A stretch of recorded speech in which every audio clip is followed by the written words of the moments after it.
Well, today I got the transmission cross member in and bolted in. I also got the drive shaft in.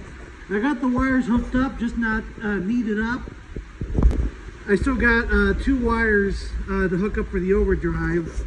I also got the engine mount bolts done. That's it for right now until I get the detent or downshift cable. Also the fitting there for the one line. Also, I want to run a line down for the transmission temperature gauge.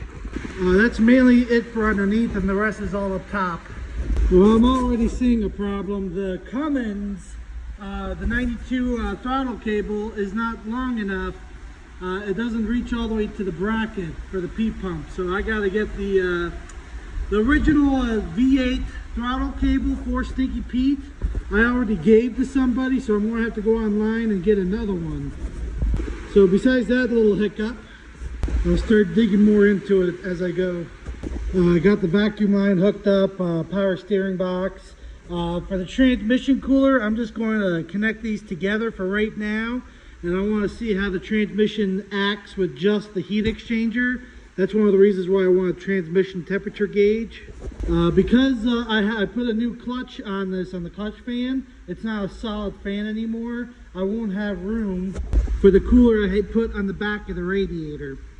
And there was no room in the front because the intercooler took up all the room and there wasn't any where I can't fit the grill on. Now, if I put it in front of that, I would have to leave the grill off. I also want to take the torch and cut a little bit on the angle iron so I can get a little bit better airflow underneath that intercooler to the radiator. Since I'll have that off to clean it, any oil that might be in that. A lot of these wires, I know, a lot of these wires I don't even need. I just never took the time to cut out what I did not need. I didn't want to screw it up. So that's why most of this stuff is just zip tied together. But I gotta move some wires around. I gotta extend the temperature sensor to the sensor in the rear, or see about running a wire to either this temperature sensor or the one in the back to the original gauge on the truck. The heater core hoses are easy to do. Put that pretty much right there. That's easy. Then the other one will go right to the block. So at least that's easily hooked up. Now, I do have a turbo coming, and the new turbo should be water cooled, so I should be able to hook that in and tie it to the return on it.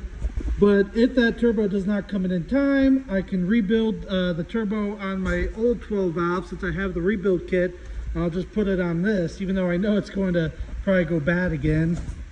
There's just too much heat, you know. But you know, with the the exhaust temperature gauge, I can make sure I don't overheat it this time, so it should last a while. But that was just one of the upgrades I wanted to do. And then the other problem I have is I don't have my original throttle cable with the V8 in here. That probably would have mounted right on and worked. I switched it out to the Cummins throttle cable, VE pump. So as you can see, that's as far as it comes out of the firewall. You can see it's about 6 inches too short, so I need a throttle cable also.